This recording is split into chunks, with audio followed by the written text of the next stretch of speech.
Hola y muy bienvenidos a increíblemente ya nuestro tercer programa de Región F. Este proyecto conjunto entre la Fundación Piensa y la Universidad Adolfo Ibáñez que quiere poner en valor historias de mujeres de nuestra región. Hoy me encuentro sola. Karen Trachtenberg no nos acompaña, pero prontamente, por supuesto, se va a volver a unir a nosotros y le mandamos un saludo y en la casa que se recupere, ¿verdad? Pero con quien sí me encuentro es con una interesante mujer, como cada semana, a quien vamos a conocer humanamente a través de la siguiente nota. Una mujer que transforma los difíciles momentos de su vida en herramientas para demostrar su fuerza y capacidad de emprender, ella es Carolina Leonardini, una exitosa periodista viñamarina que lucha contra el proceso del cáncer. En 2014 comenzó este desafío con una drástica decisión. Después de que le diagnosticaron cáncer de mamas, Carolina decidió extirparse ambas glándulas mamarias. Y razones tenía. La misma enfermedad se llevó a su madre y afectó a sus 5 tías. Uno de los momentos más difíciles de su vida fue someterse a quimioterapia en Inglaterra, mientras terminaba su doctorado en salud y bienestar de la Universidad de Lancaster. Su padre, quien ya había sufrido con el tratamiento de su esposa, la acompañó en todo momento. Sin embargo, la enfermedad no venció a Carolina. Para ella es sinónimo de aprendizaje. Hoy encabeza la Fundación Expande Vida, que busca ayudar a mujeres que sufren de la misma enfermedad que ella posee. Luchadora al igual que todas las mujeres de su familia que enfrentaron el cáncer. Entre sus metas se encuentra publicar un libro tipo manual de apoyo para muchas mujeres que han sido diagnosticadas con esta enfermedad. Bueno, ahí veíamos la nota. Carolina, gracias por acompañarnos, ¿verdad? Hoy en Región F. Es un placer tenerte acá y conversar un poco, como decíamos al principio, del humano, de lo divino y de un tema que no es menor, el cáncer. Hola y muchas gracias por la invitación. También para mí es un honor que estén dispuestos a conversar conmigo y hablar y abordar de estos temas que son a veces difíciles, pero también generan oportunidades para hacer cosas positivas. Carola, voy a partir centrándome un poco en lo que fue una de tus últimas entrevistas, o al menos la última que a mí me tocó revisar, que fue más bien un testimonial que diste a la revista Paula, donde el título llama poderosamente la atención. Tú decías ahí, gracias al cáncer.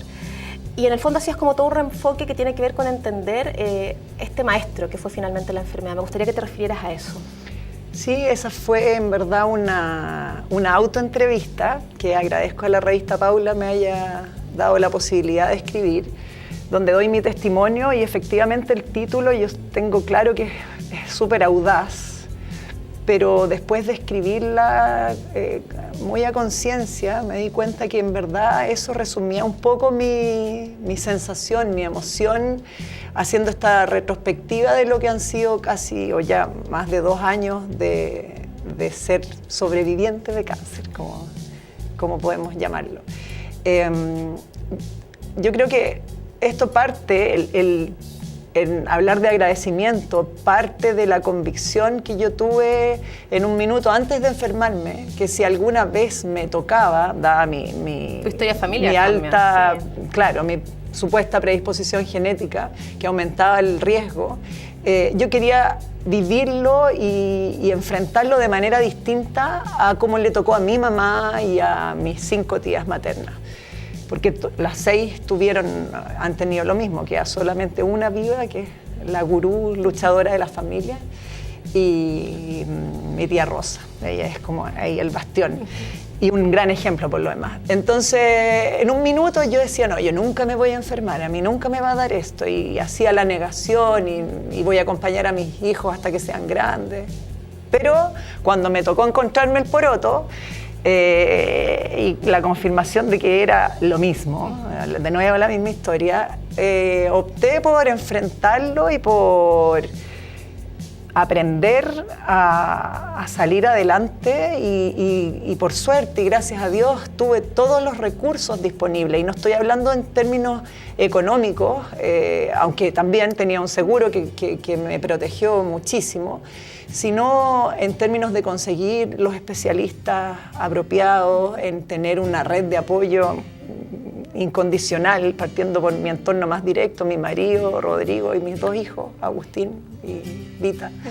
Mi papá en Inglaterra y toda la red de apoyo de amigos. Y yo creo que eso es fundamental. no todas las mujeres tienen la misma suerte y yo creo que sin todo ese conjunto, todos esos factores, no es tan fácil contarla como lo estoy haciendo yo. Contarla, como dice. Y contarla bien, no contar una tragedia. Ahora, tú mencionaste algo que tiene que ver justamente con esta red de apoyo, pero también con el tema de tus hijos. Hubo un proceso, tú mencionabas como de antes, obviamente, de ese momento, ¿verdad? Donde además tú te habías hecho una mamografía que te había salido 0 kilómetros en el fondo, hace 2 meses antes de encontrarte este poroto que tú mencionabas. Sí.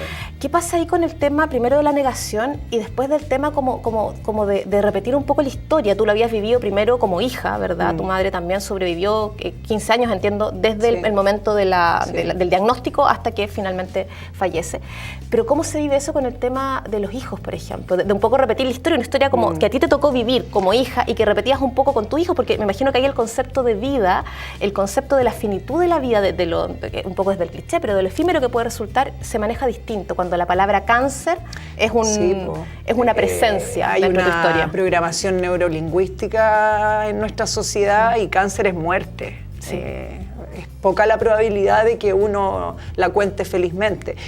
Pero por eso también esto, inspirado como en una campaña que hace ya años en Estados Unidos es potente y es el Rethinking Cancer, Breast Cancer. Hay que pensar de nuevo, porque a diferencia de otros cánceres, cuando estamos hablando de cáncer de pechuga, la probabilidad de sobrevivir es altísima. Es una de las enfermedades catastróficas que tiene más posibilidades de atender, de tratar a la gente hoy día. Se ha desarrollado mucha investigación en torno al cáncer mamario, también por lo frecuente que es. 1 de cada 8 mujeres en el mundo puede llegar a tener este cáncer en alguna etapa de su vida. Es un índice altísimo y que va creciendo con los años. Entonces, claro, a mi mamá le tocó en los años 70,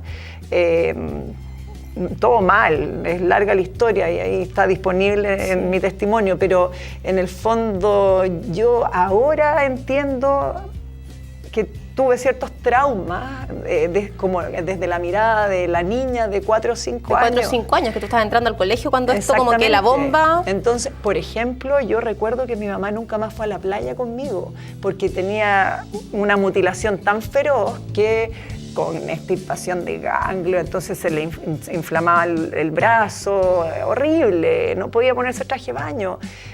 Eso para una niña es súper marcador, entonces va más allá de lo estético, que también alguien podría criticar que esto se vuelva un poco frívolo cuando yo salgo diciendo, ojalá toda mujer que quiera practicarse una mastectomía bilateral, sobre todo si ya tiene un tumor diagnosticado, pueda hacerlo.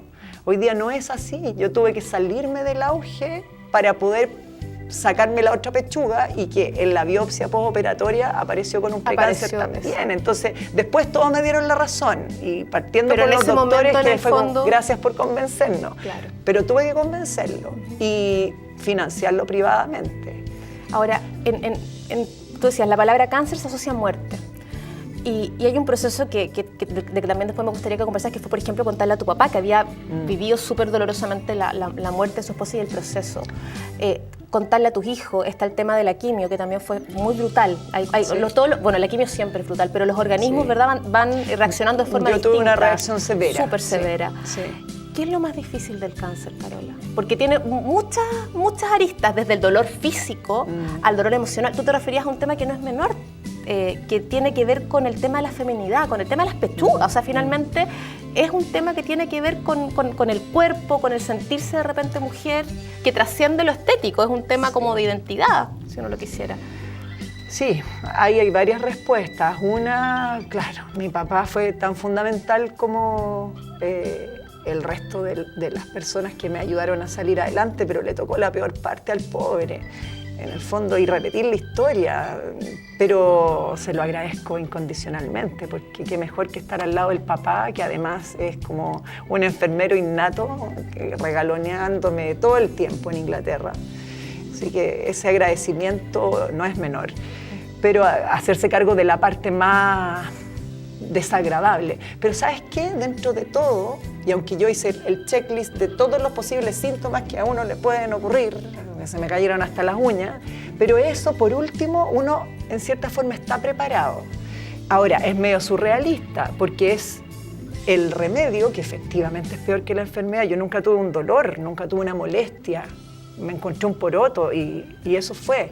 Pero pasar meses prácticamente acostada porque no te podéis levantar de lo mal que te sentís es brutal, pero tiene un fin. Es un periodo limitado y te preparan en cierta forma para eso. Por lo menos en Inglaterra tuve harto apoyo psicológico, de terapias alternativas, tienen un modelo sanitario súper potente porque es muy holístico. Pero claro, pasemos al tema de fondo. Yo de verdad creo que no podría estar acá así de feliz porque me considero estar en una etapa súper grata de la vida si no hubiera podido optar a reconstruir mis pechugas. Entonces eso que hoy día está en el auge es una garantía explícita para las pacientes que sufren cáncer de mama en este país. No siempre ocurre. Y no siempre ocurre porque hay mujeres que no lo quieren. También está, y es súper respetable, pueden haber incluso factores religiosos que yo respeto, pero aquellas mujeres que sí sufren una mastectomía parcial o bilateral, a un lado o completa, que yo diría que es peor a un lado, la mayoría de las veces lamentablemente no terminan el proceso reconstructivo.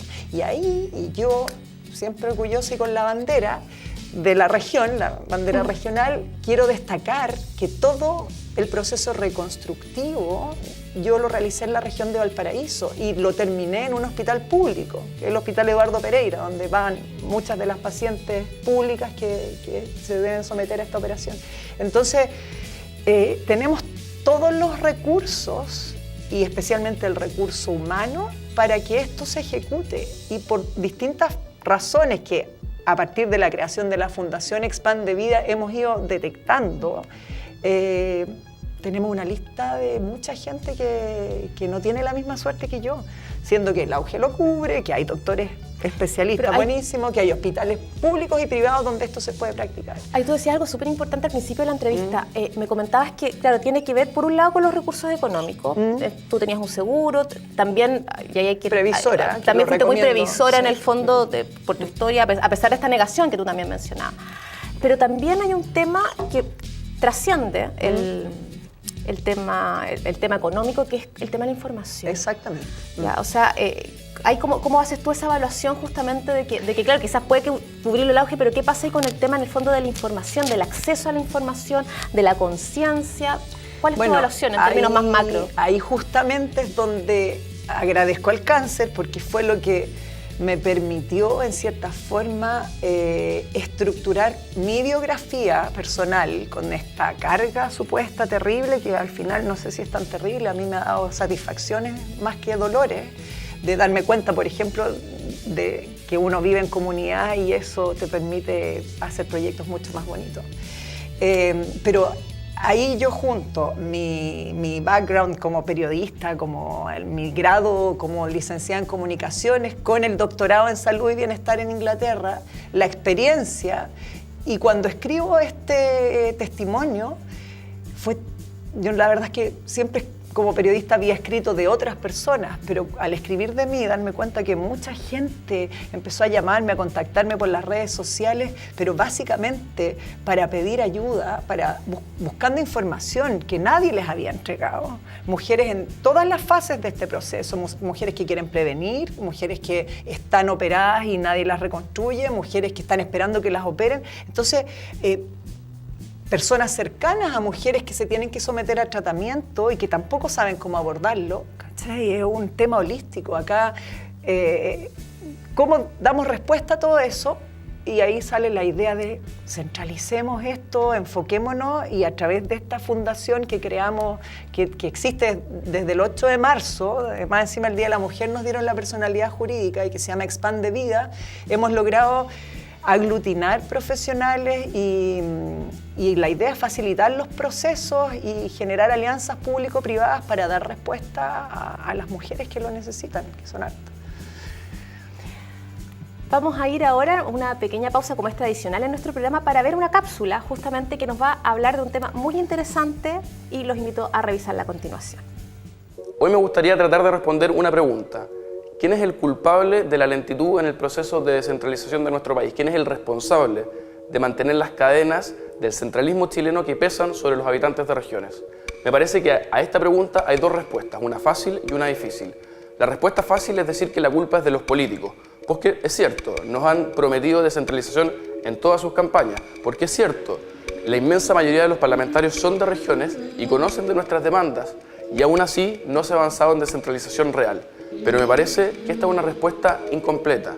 Me parece que los verdaderos responsables y grandes culpables del centralismo de nuestro país somos nosotros, los habitantes de regiones, porque somos nosotros quienes estamos prisioneros a esas cadenas del centralismo y somos nosotros los llamados a librarnos de ellas.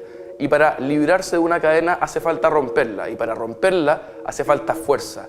Y la fuerza en una república democrática como la nuestra son ideas, son convicciones, son organización, manifestaciones o presión ciudadana. Y esa presión ciudadana en materia de descentralización ha sido enteramente inexistente en nuestro país. Qué buena fecha es el 2016, a propósito del debate constitucional, para que nosotros, la gente de regiones que sufre el centralismo, comencemos a organizarnos, a conocernos y a poco y en conjunto, comenzar a romper las cadenas del centralismo chileno. Tú mencionaste recién una palabra que no se ocupa tanto, decías cáncer, muerte, pero mencionaste una palabra que es bien importante cuando uno habla de cáncer, el tema holístico. ¿Cuánto nos falta? ¿Cuánto hemos recorrido como sociedad? Porque lo que tú viviste en Inglaterra es muy distinto de repente a lo que sea acá. Me gustaría tu diagnóstico en ese sentido también.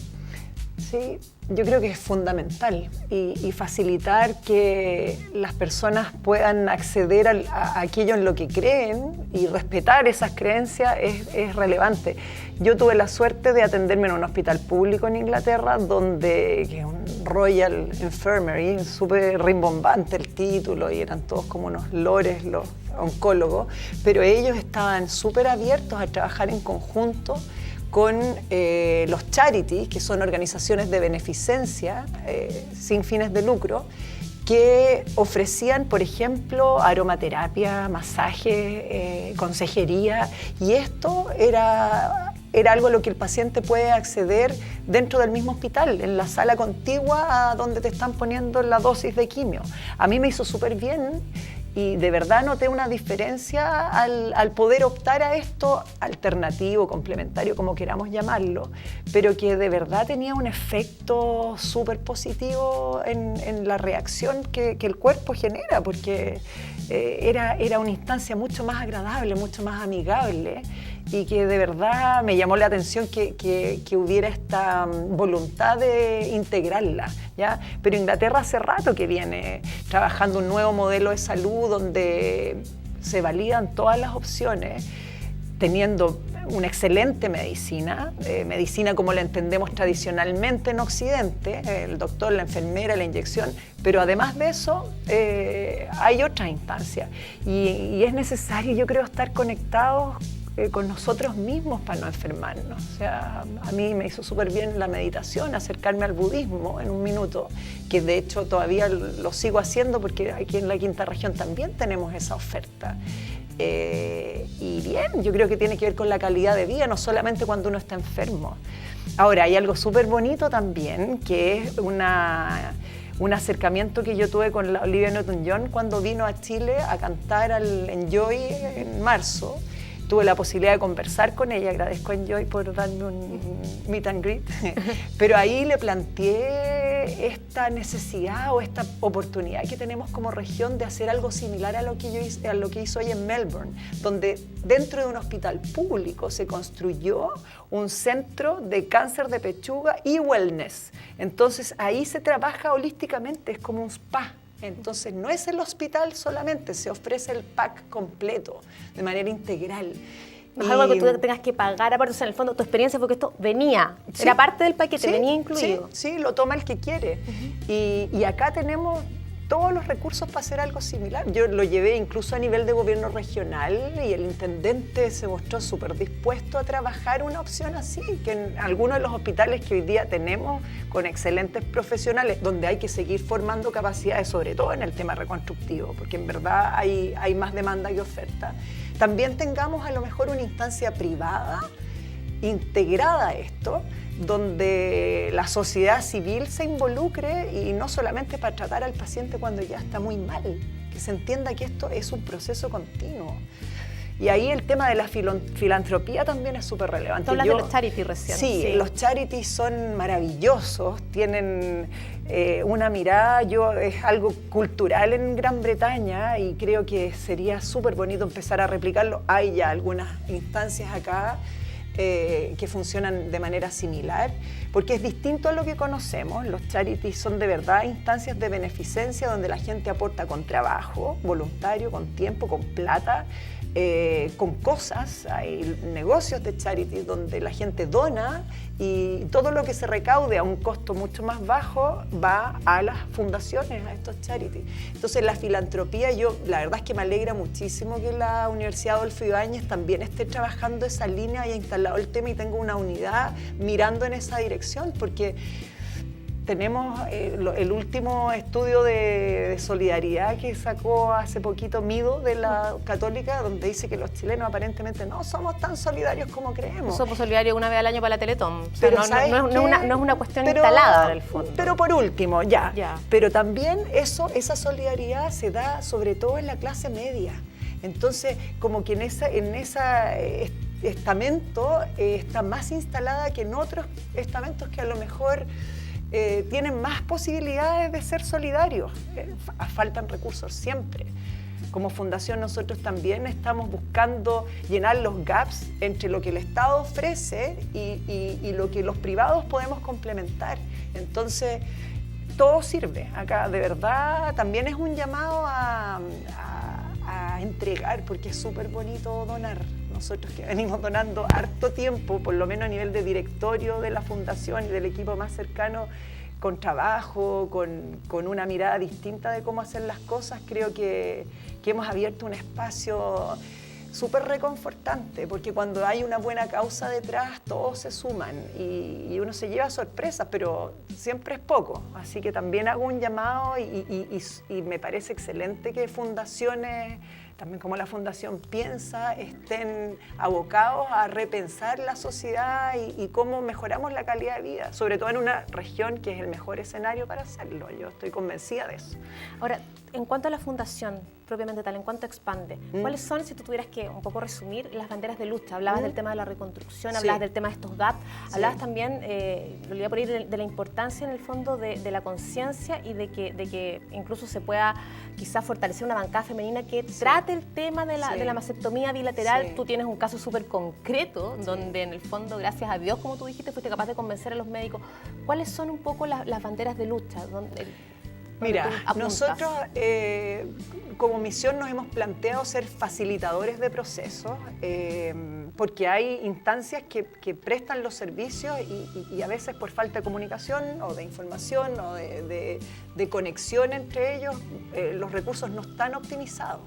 Entonces, por un lado, esa es la meta, pero tenemos la visión además de transformar a la región de Valparaíso en un centro de referencia en el tratamiento integral del cáncer mamario.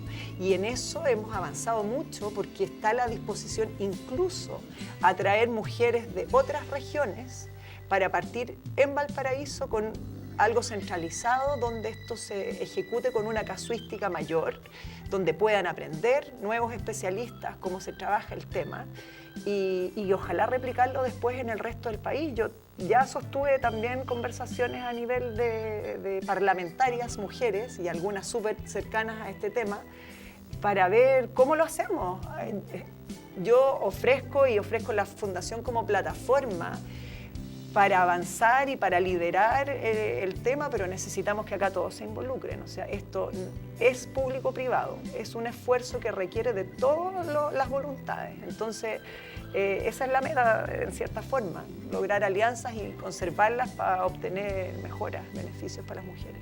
Carola, te voy a invitar a jugar. Tenemos una sección en el programa donde es como una suerte de ping-pong, un clásico dentro del periodismo, ¿verdad? Casi un cliché a esta altura. Donde yo te voy a decir una palabra y tú en el fondo me haces lo primero que se te venga a la cabeza. ¿Tu principal cualidad, Carola? De la Carola post 2014 quizá. Tener absoluta confianza en que a través del diálogo se consiguen mejoras. ¿Y un defecto, Carola? Ser demasiado confiada. en que los demás también crean en eso. Sí. ¿Cuál es la cualidad que tú aprecias más en una mujer, en otra mujer, en tus pares? Que sean solidarias. ¿Un placer culpable? Viajar. Es tan rico viajar, ¿verdad? Un gran dolor, Carola.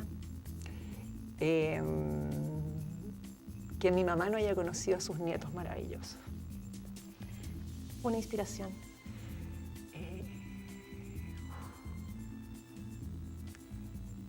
El Pacífico, que está frente a mi ventana cada mañana.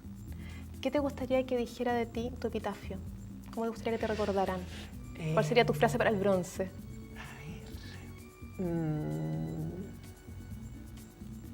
Que siempre hice lo que creí que era lo mejor y que eso me permitió vivir lo más feliz posible. Si tuvieras que dedicarle una canción al gobierno, ¿cuál sería? ¡Uy, qué difícil! Le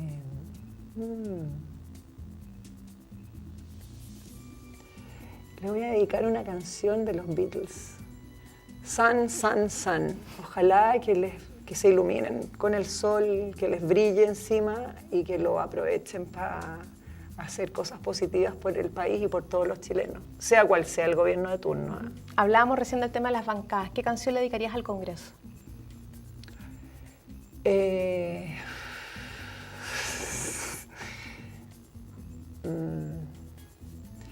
A la política como está hoy día o a quienes están involucrados, no sé si se llama así la canción, pero de Chico Trujillo. Loca, loca, loca. ¿Qué le regalarías a la presidenta Bachelet?